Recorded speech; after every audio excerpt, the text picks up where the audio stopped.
Economics subject economic subject जो है ये ऐसा सब्जेक्ट है जो बहुत सारे स्टूडेंट्स ऐसे होंगे जिन्हें ये सब्जेक्ट बहुत हार्ड जाता होगा, या बहुत से बच्चे ऐसे होंगे जिन्हें ये सब्जेक्ट बहुत इजी जाता होगा। अभी एचएससी का इकोनॉमिक्स का पेपर आने वाला है। अगर आपको इकोनॉमिक्स के पेपर में अच्छे मार्क्स स्कोर करना है, चाहे आपको इकोनॉमिक्स इजी जाता हो या हार्ड जाता हो, लेकिन पेपर लिखने का भी कुछ मेथड होता है। आपने पेपर कितना भी मतलब पेपर को अगर फुल लिखा है, पूरे क्वेश्चंस भी अटेम्प्ट किए हैं, तब भी हो सकता है कि आपको मार्क्स कम मिले। और कुछ बच्चे ऐसे होंगे जो पेपर्स को मतलब कुछ क्वेश्चंस छोड़कर भी आ जाएंगे, तब भी उनको ज़्यादा मार्क्स मिल सकते हैं। क्यों? क्योंकि पेपर लिखने का मेथड ऐसा होता है, पेपर का प्रेजेंटेशन होता है जी, और हैंडराइटिंग होती है, जिसकी वजह से मार्क्स अच्छे स्कोर कर सकते हैं। तो जो इकोनॉमिक्स का पेपर है वो किस मेथड से लिखना है, उसकी प्रेजेंटेशन कैसा देना है, क्या लिखना है कि आपको अच्छे से अच्छे मार्क्स मिल सके। वीडियो को पूरा देखें। अब सबसे पहले तो बात करते हैं इकोनॉमिक्स है क्या। बेसिक इन्फॉर्मेशन तो ज़रूरी है। इकोनॉमिक्स क्या है? इकोनॉमिक मतलब आपको समझ में ही आ गया होगा इकोनॉमिक क्या है। इकोनॉमिक किस जो सब्जेक्ट है हमें उसमें मनी के बारे में बताया जाता है, ट्रेड यानी कि जो बिज़नेस हम करते हैं उसके बारे में बताते हैं। इकोनॉमिक में हम यही सब पढ़ते हैं ना, कि जो पैसा है उसको कैसा मतलब कितना खर्च हो रहा है, कितना इनकम हो रहा है, या फिर जो बिज़नेस है बिज़नेस के रिलेटेड हमको इकोनॉमिक्स में होता है। हमारी जो कंट्री है, कंट्री में जो कंट्री की जो इकोनॉमी है उसके रिलेटेड हमको इकोनॉमिक्स सब्जेक्ट्स होता है। तो ये तो हमारा सब्जेक्ट इकोनॉमिक की बात हो गई। इकोनॉमिक सब्जेक्ट में हम यही सब पढ़ते हैं। तो इकोनॉमिक कुछ बहुत हार्ड सब्जेक्ट नहीं है। कुछ बच्चों को लगता है क्योंकि जो सब्जेक्ट के जो वर्ड्स होते हैं, जो बुक्स में जो लैंग्वेज यूज़ होती है, चाहे मराठी की हो, उर्दू हो या फिर इंग्लिश हो, ये वर्ड्स थोड़े से हार्ड होते हैं, जिसके मीनिंग समझने में हमको डिफ़िकल्टी होती है। बस इसीलिए हमको क्या लगता है कि इकोनॉमिक सब्जेक्ट बहुत हार्ड है।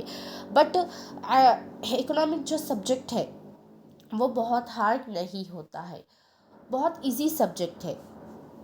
इस सब्जेक्ट में हमको सिर्फ किसके बारे में बताया जाता है, या तो मनी के बारे में या फिर ट्रेड के बारे में। बस इसी से रिलेटेड बिजनेस बस इसी से रिलेटेड हमारा ये सब्जेक्ट है। बस बस वर्ड्स हार्ड होने की वजह से हमें ये सब्जेक्ट हार्ड होता है। तो अब इससे करना क्या है, इसको हम कैसे याद करेंगे कि हमको मतलब याद हो जाए। कभी कभी होता है ना कि आप कितना भी रट्टा मार लो या फिर समझ के याद कर लो, जो इकोनॉमिक्स सब्जेक्ट के जो वर्ड्स है ये बिल्कुल याद ही नहीं रहते, क्योंकि इतने हार्ड वर्ड्स होते हैं कि माइंड में फिट ही नहीं होते वो वर्ड्स। हमको लगता है कि हम सब भूल गए हैं। तो करना क्या है आप लोगों को, जिससे आप जो क्वेश्चन आंसर्स आप याद कर रहे हैं वो बहुत इजीली आप लोगों को याद हो जाए, और पेपर्स भी अच्छे से आप मतलब राइट कर सके। तो सबसे पहले तो आप क्या करो, जब आप क्वेश्चन आंसर्स जब याद कर रहे, तो उसमें से जो जो भी हार्ड वर्ड्स है, क्या है, जो जो भी आपके हार्ड वर्ड्स है, उन हार्ड वर्ड्स को फाइंड करो। मतलब जो वर्ड्स आपको याद नहीं हो रहे, वो हार्ड वर्ड्स को क्या करो, आपके पास डिक्शनरी तो होगी, या फिर मोबाइल तो आजकल सभी के पास है। तो मोबाइल में क्या करो, वो वर्ड का सिनोनिम सर्च करो, चाहे इंग्लिश लैंग्वेज का हो या फिर मराठी हो, उर्दू हो, जिस भी लैंग्वेज का आपका इकोनॉमिक्स का पेपर हो, उसका जो है सो एक सिनोनिम सर्च करो। जो सिंपल वर्ड है उसको उससे चेंज कर दो। हार्ड वर्ड को क्या करना है, आपको सिंपल वर्ड से चेंज करना है। हार्ड वर्ड को सिंपल वर्ड से चेंज करना है। तो हार्ड वर्ड आपको याद नहीं हो रहा, लेकिन सिंपल वर्ड आपको इजीली याद रह जाएगा।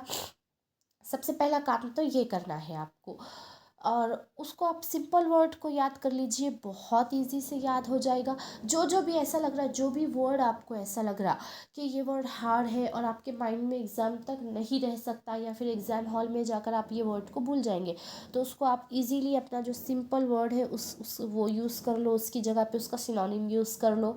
नंबर 1 तो ये हो गया। उसके बाद अब जितने भी अब हर क्वेश्चन के हर, अगर समझो हर लाइन में, ऐसा तो नहीं है कि हर लाइन में कोई ना कोई हार्ड वर्ड है, ऐसा तो नहीं होगा, बहुत कम वर्ड्स होंगे तो इजीली हो जाएगा ये। हाँ, अगर आपको हर वर्ड ही हार्ड दिख रहा तो फिर प्रॉब्लम हो सकती है कि आप कितना सिनोनिम्स निकालेंगे। तो फिर आपको क्या करना होगा, वो क्वेश्चन का एक इजी आंसर ही सर्च करना पड़ेगा। लेकिन अगर कुछ वर्ड अगर आपको हार्ड लग रहे हैं तो आप वो इजीली मैनेज कर सकते हैं उसके सिनोनिम्स के साथ। तो फर्स्ट तो ये हो गया। अब सेकंड क्या है? सेकंड, आपको पेपर का प्रेजेंटेशन है। प्रेजेंटेशन मतलब जो आप आंसर शीट पे जो आप राइट कर रहे, प्रेजेंटेशन। हाँ, आप जो आपका जब पेपर है, आंसर शीट पे आप जो राइट कर रहे हैं, आपको इतना ब्यूटीफुल राइट करना है, आपको इतना करेक्ट और ब्यूटीफुल पेपर लिखना है कि बस एग्जामिनर को जो आपका पेपर है वो देख के लगे कि वाओ, कितना अच्छा पेपर है। बस उसका आपका पेपर देखते ही उसका मतलब उसका माइंड, उसका जो हार्ट है, वो उसके जो मूड है, वो सब एकदम खुश हो जाए। तो वहाँ पर एग्जामिनर क्या करेगा, अगर कहीं आपके मार्क्स मतलब आपको मार्क्स कट रहे भी है या फिर जो आपके मार्क्स दे सकते, वो हाफ मार्क्स देने का क्या करेगा, आपको फुल मार्क्स दे देगा। हाफ की जगह फुल मार्क्स दे देगा आपकी प्रेजेंटेशन के ऊपर। आपको इतना ब्यूटीफुल लिखना है। अब वो ब्यूटीफुल बनाने के लिए पेपर को करना क्या है? तो सबसे पहले तो आपको पेपर को क्या करना है, कट छट नहीं करना। मतलब आप यहाँ पे कुछ राइट कर रहे, आप ये राइट करें, ये आपको हार्ड वर्ड आपको नहीं लिखना था, रॉन्ग हो गया, तो आप क्या करते हैं, ऐसा यूं यूं ऐसा कट कर देते। ऐसा कट नहीं करना है, बस आप सिंपली आपको क्या करना है, ऐसी लाइन मारना, कट हो गया। और बहुत कम काट छाट करना है आपको, बहुत कम, एकदम नीट क्लीन पेपर लिखना है आपको। सेकंड क्या करना है आपको, सेकंड आपको फर्स्ट टू काट छाट नहीं करना है। सेकंड क्या करना है, सीरियल से लिखना है। मतलब जो आपके आंसर्स है, जो आपके आंसर है, सीक्वेंस में लिखना है आपको, सीक्वेंस में लिखना है। कि ऐसा नहीं है कि जो है सो फर्स्ट आपने ये एक पेज पे जो है सो फर्स्ट लिखे और उसके बाद फिफ्थ नंबर का लिखे, उसके बाद एट्थ नंबर का लिखे और सेकंड का जो है सो फोर्थ पेज पे आप लिख रहे। ऐसा नहीं करना है। ऐसा करेंगे तो एग्जामिनर को ढूंढने में प्रॉब्लम होगी और उसे चिढ़ आएगी। और अगर आपका मतलब थोड़ा बहुत भी कट छट हुआ तो वो आपके मार्क्स ज़्यादा भी कट कर सकता है। तो आपको क्या करना है, सीक्वेंस में पेपर लिखना है। फर्स्ट सेकेंड थर्ड ऐसे आंसर्स लिखना है। उसके बाद सीक्वेंस हो गई, एक तो नीट क्लीन लिखना है आपको पेपर, फिर सीक्वेंस में लिखना है पेपर। उसके बाद क्या करना है, थर्ड जो पॉइंट है हमारा, सीक्वेंस के बाद आपको हेडिंग्स यूज़ करना है। हेडिंग्स, हेडिंग्स में भी जो है पेपर इतना ब्यूटीफुल लगता है। एक बोल्ड में आप आंसर में क्या कर सकते हैं, एक बोल्ड हेडिंग लिख सकते हैं। बोल्ड में हेडिंग लिख कर उसके नीचे अंडरलाइन कर सकते हैं और उसके बाद मैटर लिख सकते हैं। तो इसमें क्या होगा कि जो हेडिंग है वो एकदम बोल्ड होगी और एग्जामिनर को हेडिंग देखकर ही समझ में आ जाएगा कि मैटर में क्या है। वो मैटर को उतना पढ़ने की कोशिश नहीं करेगा। बस हेडिंग में अगर उसको हेडिंग ब्यूटीफुल लगी, आपकी हैंडराइटिंग, आपकी मार्जिन और हेडिंग का मतलब जो स्टाइल है, अगर वो उसको ब्यूटीफुल लगा तो वहाँ पर वो आपको अच्छे से अच्छे मार्क्स दे देगा। तो आपको प्रेजेंटेशन एकदम मतलब हेडिंग मार्जिन एकदम सीक्वेंस ऐसा बनाना है कि एग्जामिनर बस पेपर देखते ही आपको मार्क्स अच्छे से अच्छे दे दे। और हेडिंग का दूसरा फ़ायदा क्या होगा कि हेडिंग लिखने की वजह से आपको मैटर अगर आप कम भी लिखे तो वो मैनेज हो जाएगा हेडिंग में।